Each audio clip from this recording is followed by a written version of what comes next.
আসসালামু আলাইকুম। কথা নাহিয়ান স্বাগত জানাচ্ছেন টিভির সকালের খবরে। ক্রাউন সিমেন্ট শিরোনাম দেখছিলেন, এবার নিয়ে যাব পুরো খবরে। আজ ও আগামীকাল সকাল 11টা থেকে বেলা 3টা পর্যন্ত সব সরকারি অফিস খোলা থাকবে বলে জানিয়েছেন জনপ্রশাসন মন্ত্রী ফরহাদ হোসেন। মঙ্গলবার বিকেলে টেলিফোনে তিনি একথা জানান। আগামীকালকে এবং আগামী পরশুদিন অফিস খোলা থাকবে সকাল 11টা থেকে দুপুর 3টা পর্যন্ত। সেখানে সরকারি, বেসরকারি, আধা সরকারি, স্বায়ত্তশাসিত এবং আধা স্বায়ত্তশাসিত প্রতিষ্ঠান খোলা থাকবে এবং সেক্ষেত্রে সকাল 11টা থেকে 3টা পর্যন্ত। ব্যাংক তাদের মতো করে সিদ্ধান্ত নেবে, বাংলাদেশ ব্যাংক সহ ব্যাংকিং প্রতিষ্ঠান এবং মামলা আদালত তাদের মতো সিদ্ধান্ত নেবে। এখন জন্ম সনদ দিয়ে খোলো বিকাশ স্টুডেন্ট অ্যাকাউন্ট। নিজের বিকাশ নিজে কর। রাতে ঢাকা ও চট্টগ্রামে পরীক্ষামূলকভাবে সীমিত আকারে ব্রডব্যান্ড ইন্টারনেট সেবা চালু করা হয়েছে। এর আগে মঙ্গলবার বিকেলে ডাক, টেলিযোগাযোগ ও তথ্য প্রযুক্তি বিষয়ক প্রতিমন্ত্রী জুনায়েদ আহমেদ পলক বিটিআরসি ভবনে ব্রিফিংয়ে পরীক্ষামূলক ব্রডব্যান্ড চালুর কথা জানান। বলেন, ইন্টারনেট সেবা পেতে অগ্রাধিকার দেওয়া হবে ব্যাংকিং, পোশাক রফতানি, তথ্য প্রযুক্তি, কূটনৈতিক অঞ্চল, গণমাধ্যম, বন্দরসমূহ সহ জনগুরুত্বপূর্ণ বিভিন্ন অঞ্চল। তবে সামাজিক যোগাযোগ মাধ্যম চালুর বিষয়ে সিদ্ধান্ত পরবর্তীতে নেওয়া হবে। মইদুল ইসলামের রিপোর্ট। সাম্প্রতিক সহিংসতার ঘটনায় ইন্টারনেট সংযোগ লাইন ক্ষতিগ্রস্ত হওয়া ডিজিটাল দুনিয়া থেকে অনেকটাই বিচ্ছিন্ন হয়ে পড়ে বাংলাদেশ, যে কারণে গুরুত্বপূর্ণ বিভিন্ন খাতে ক্ষয়ক্ষতি হয় হাজার হাজার কোটি টাকা। এমন অবস্থার মধ্যে ইন্টারনেট সঞ্চালন লাইন সচল করতে সার্বক্ষণিক ব্যস্ততা ছিল সংশ্লিষ্টদের। অবশেষে মঙ্গলবার রাত থেকেই দেশে পরীক্ষামূলকভাবে ব্রডব্যান্ড ইন্টারনেট সেবা চালুর কথা জানালেন ডাক, টেলিযোগাযোগ ও তথ্য প্রযুক্তি প্রতিমন্ত্রী। অগ্রাধিকার ভিত্তিতে পরীক্ষামূলক ব্রডব্যান্ড কানেক্টিভিটি চালু করতে যাচ্ছে আজকে রাতের মধ্যেই। রপ্তানিমুখী বাণিজ্যিক এলাকা, ব্যাংকিং এলাকা, কূটনৈতিক এলাকা এবং সংবাদ মাধ্যমের অধ্যুষিত এলাকা, সেই বিষয়গুলোকে প্রাধান্য দিয়ে আমরা পরীক্ষামূলক দ্রুত আমরা ব্রডব্যান্ড চালু করছি। সামাজিক যোগাযোগ মাধ্যমের বিষয়টি এখন আমি নিশ্চিত বলতে পারছি না যে কতটুকু আমরা আসলে কতটুকু এটাকে অ্যালাউ করতে পারবো বা কতটুকু আমরা এটা পুনঃস্থাপন করতে পারবো।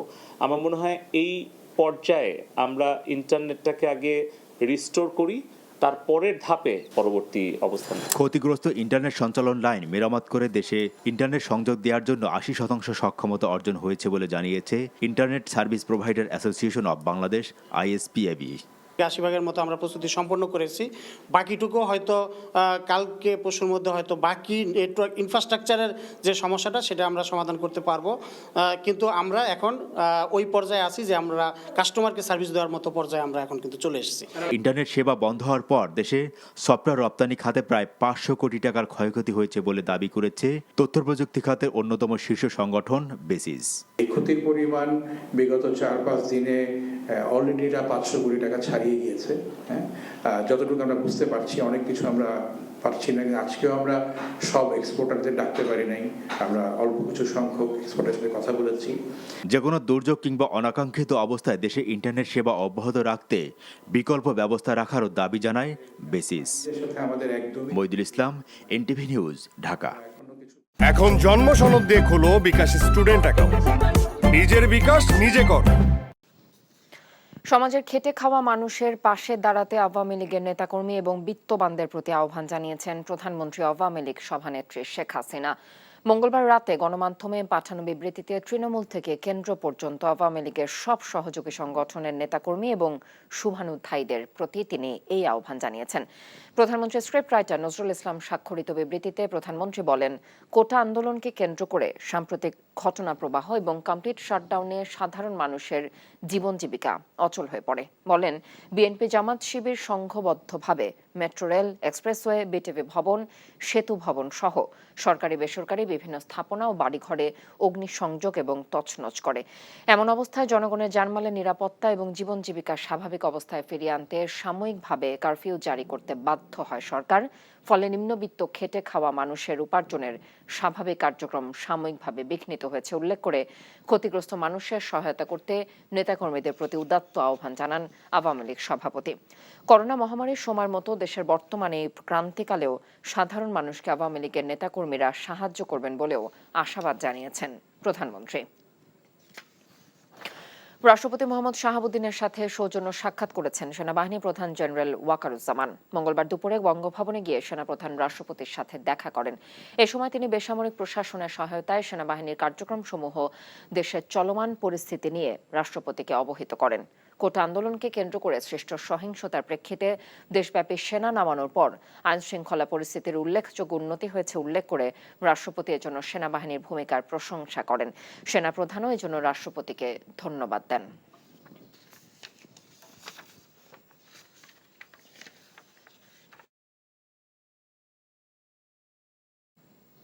কোটা বিষয়ে উচ্চ আদালতের দেয়া রায় অনুযায়ী যে কোনো পর্যায়ে ও সকল গ্রেডে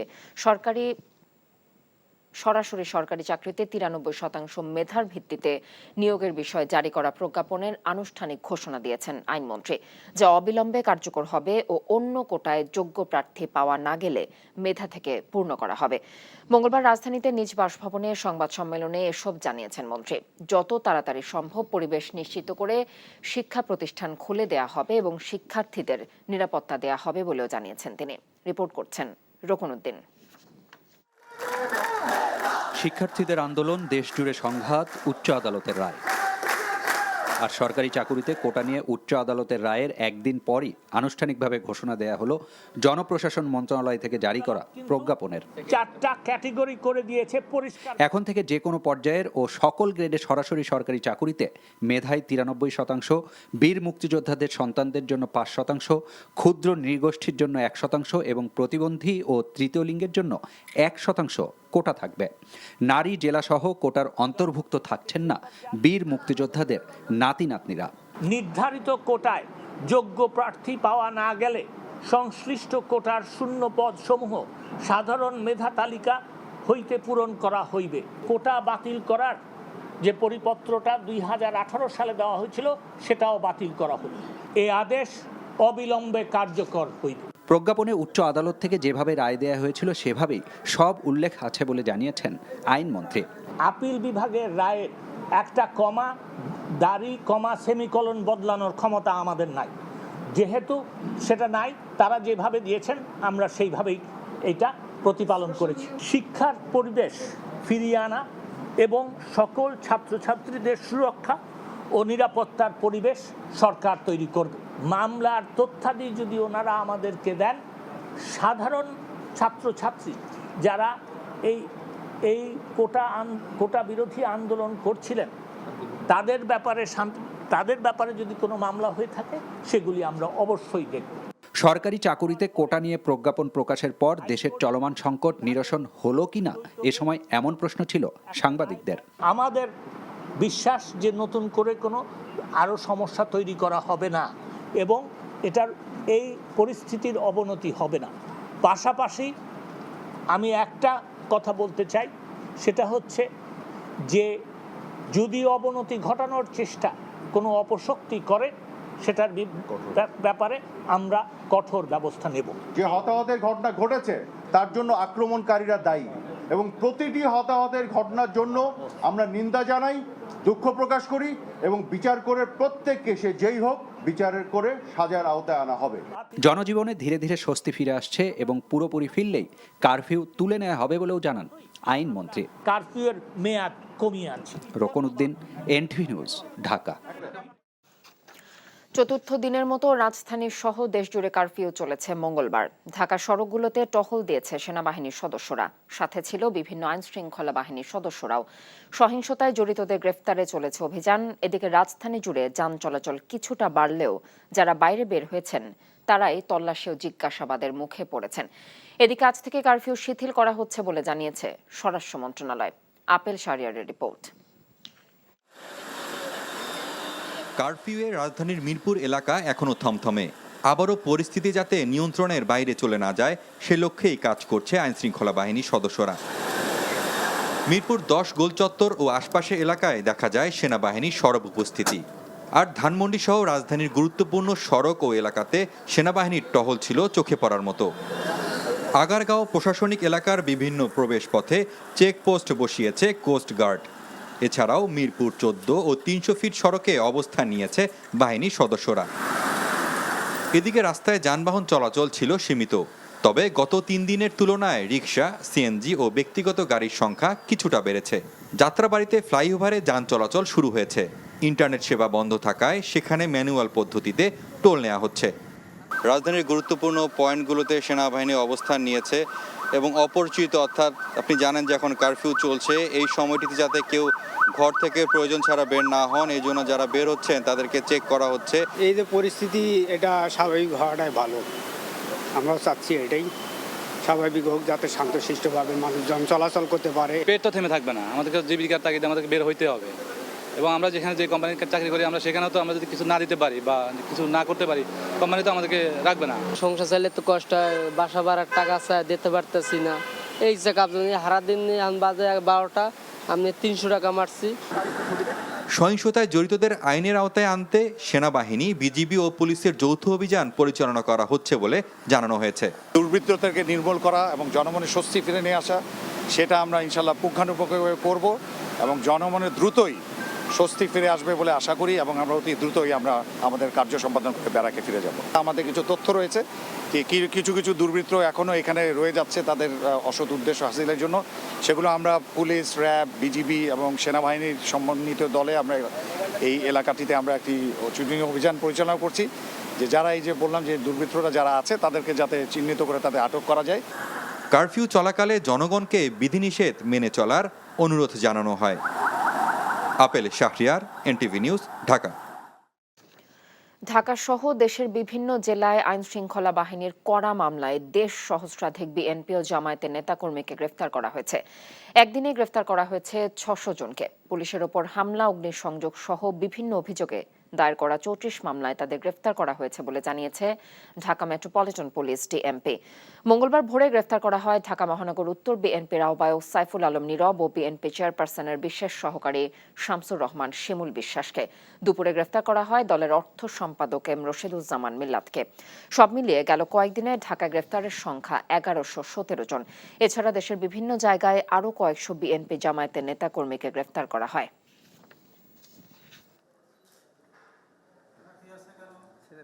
আমরা বেশ কিছু এই নাশকতাকারীকে কিন্তু আমরা আটক করেছি। শুধু তাই না, এরা কিন্তু একেবারে আমি বলবো যে নাশকতার হোতা বিভিন্ন এলাকায়, বনশ্রী, উত্তরা, আপনি জানেন ওখানে টিভি সেন্টার অ্যাটাক হয়েছিল, আপনার এই তারপর হচ্ছে আপনার মিরপুরে, এই সমস্ত জায়গায় যারা এগুলো করেছে আমরা কিন্তু এগুলোকে ইতিমধ্যে কিন্তু আমরা আইনের আওতায় নিয়ে এসেছি। আমাদের কিন্তু গোয়েন্দা যে জাল যেটা রয়েছে সেটা কিন্তু অনেক সুবিস্তৃত, এটা কিন্তু সুবিস্তৃত এবং তার মাধ্যমে আমরা প্রত্যেকেই কিন্তু আইডেন্টিফাই করব এবং প্রত্যেকে কিন্তু আমি বলছি যে বিচারের আওতায় আনা হবে।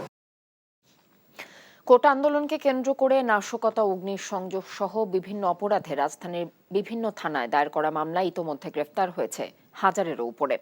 আদালতে হাজির করে যাদের কারাগারে প্রেরণ করা হচ্ছে, আবার অনেককে নেওয়া হচ্ছে রিমান্ডে। মামলা নামে হয়রানি না করার আহ্বান জানিয়েছেন গ্রেফতারকৃতদের আইনজীবীরা, আর বিনা অপরাধে গ্রেফতারের অভিযোগ করেছেন স্বজনরা। হাসান জাবেদের রিপোর্ট। কারফিউ এবং সাধারণ ছুটিতে আদালত বন্ধ থাকলেও মঙ্গলবার দুপুরে ঢাকার চিফ মেট্রোপলিটন ম্যাজিস্ট্রেট আদালতের ফটকে ভিড় জমান গ্রেফতারকৃতদের স্বজনরা।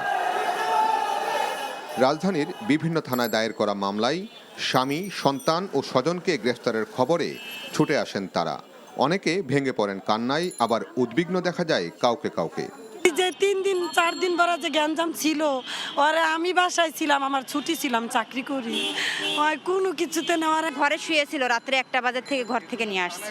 গ্রেফতারকৃতদের মধ্যে বিএনপি জামাতের নেতাকর্মী ছাড়াও ৫ম শ্রেণীর শিক্ষার্থী, শারীরিক প্রতিবন্ধী এবং বিভিন্ন প্রতিষ্ঠানের কর্মকর্তা কর্মচারীও রয়েছেন। ওর তো স্যাক্রিফাইস করতে পারতো, ও একটা বাচ্চা মানুষ, ক্লাস 5-এ পড়তেছে বর্তমান। রাস্তায় বেরোচ্ছে, তখন আইসা পুলিশ ধরে নিচ্ছে। উনি হসপিটালে অ্যাকাউন্টস অফিসার। আদালত বন্ধ থাকায় মেট্রোপলিটন ম্যাজিস্ট্রেট মোহাম্মদ মইনুল ইসলাম ও মোহাম্মদ জসিমের আদালতে আসামিদের হাজির করা হয়। তবে সবাইকে এজলাসে নেওয়া হয়নি। যাদেরকে রিমান্ড চাওয়া হয়েছে এবং যাদের পক্ষে জামিন আবেদন করা হয়েছে, কেবল তাদেরই এজলাসে ওঠানো হয়।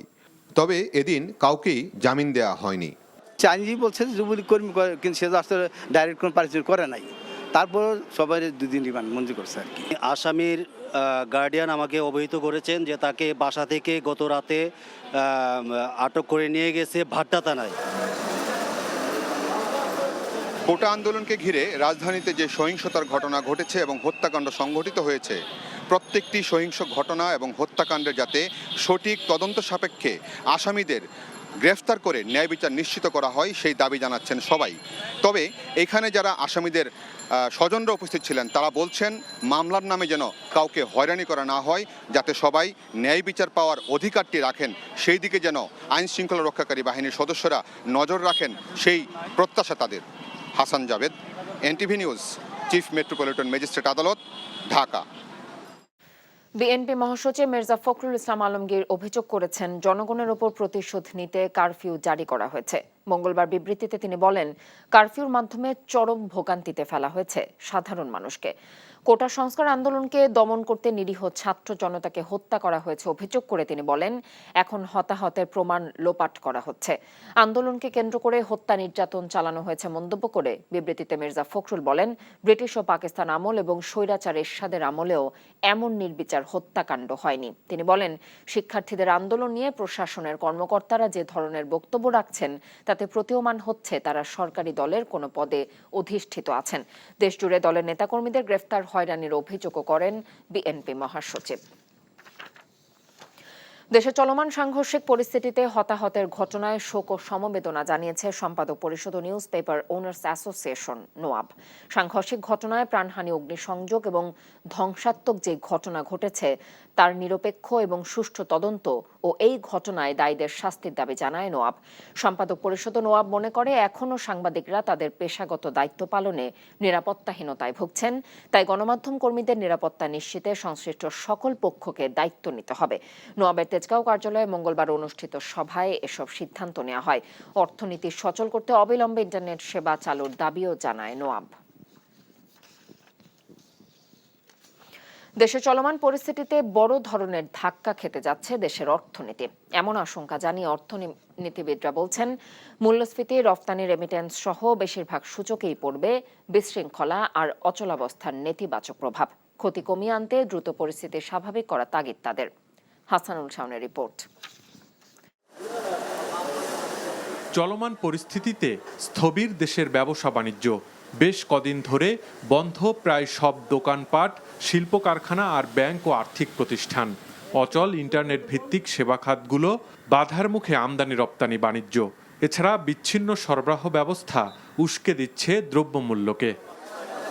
সব মিলে দেশের অর্থনীতি ভয়াবহ ক্ষতির মুখে জানিয়ে অর্থনীতিবিদরা বলছেন, এর জের টানতে হবে অনেক দিন। অন্ততপক্ষে দিনে হয়তো $1 বিলিয়ন ইকুইভ্যালেন্ট অর্থনৈতিক ক্ষতি হচ্ছে, কারণ এগ্রিকালচার সেক্টর ছাড়া প্রায় বাকি সব সেক্টরই থমকে গেছে। মূল্যস্ফীতি তো যদি কিছু না হয় আর বাড়বে, কারণ সাপ্লাই চেইন পুরোপুরি ডিসরাপ্টেড। সাপ্লাই চেইন যদি স্বাভাবিকভাবে কাজ না করতে পারে তাহলে ডেফিনেটলি আমাদের কিছু অসাধু ব্যবসায়ী আছে, তারা আবার দেখা গেছে যে মানুষকে জিম্মি করে জিনিসপত্রের দাম বাড়িয়ে দেয়। বিশেষ করে যারা নিম্ন আয়ের মানুষ, সীমিত আয়ের মানুষ, তাদের জন্য তাদের জীবন জীবিকা চালানোটা অনেক কঠিন হয়ে পড়ে। দেশের অর্থনীতিকে বাঁচাতে চলমান অচলাবস্থা দীর্ঘস্থায়ী যাতে না হয় সে উদ্যোগ নেয়ার আহ্বান অর্থনীতিবিদদের। এটি যেমন আমাদের অভ্যন্তরীণ অর্থনীতি প্লাস বৈশ্বিক যে অর্থনীতি, দুই জায়গায় কিন্তু আমাদের বেশ সমস্যার সম্মুখীন করেছে। এখন আপনি যখন এক্সপোর্ট করবেন, বায়ার কিন্তু আপনার অভ্যন্তরীণ বিষয়গুলো বুঝবে না। বৈদেশিক যে বাণিজ্য সেটি আমাদের একটা চরম ক্ষতিগ্রস্ত আসলে আমরা হয়েছি। রপ্তানি বাণিজ্য বন্ধ আছে, রেমিটেন্সের প্রবাহ, সেখানে আমরা একটা ধাক্কা খেতে যাচ্ছি। আমাদের রিজার্ভের অবস্থা ভালো না, ক্ষতিটা কিন্তু বিশাল আকারের হচ্ছে। তবে এখন এটা হচ্ছে যে যেহেতু এটা হিউম্যান মেড, এটার ডিউরেশন ইত্যাদি এটা আমাদের হাতেই। আর আমরা যদি সলিউশনটা বের করতে পারি তাড়াতাড়ি, এটা ক্ষতিটাকে আমরা কমিয়ে আনতে পারবো। আবার সলিউশন যদি তাড়াতাড়ি না বের করতে পারি, এটা দীর্ঘস্থায়ী হলে পরে আর অপূরণীয় ক্ষতিটা বেশি হবে অনেক। এছাড়া বিদেশে বাংলাদেশের ভাবমূর্তি নষ্ট হচ্ছে জানিয়ে অর্থনীতিবিদরা বলছেন, আগামীতে এর নেতিবাচক প্রভাব পড়বে সব ধরনের বিনিয়োগে। Hasanul Shaon, NTV news, Dhaka. এ ছিল সকালের খবরে। এই খবরের ভিডিও সহ আপডেট জানতে ভিজিট করুন এনটিভি অনলাইন www.ntvbd.com। এছাড়াও এনটিভির জনপ্রিয় সব অনুষ্ঠান ও খবরের আপডেট জানতে ভিজিট করুন আমাদের ইউটিউব এবং ভেরিফাইড ফেসবুক পেজ। এতক্ষণ সাথে থাকার জন্য ধন্যবাদ সবাইকে।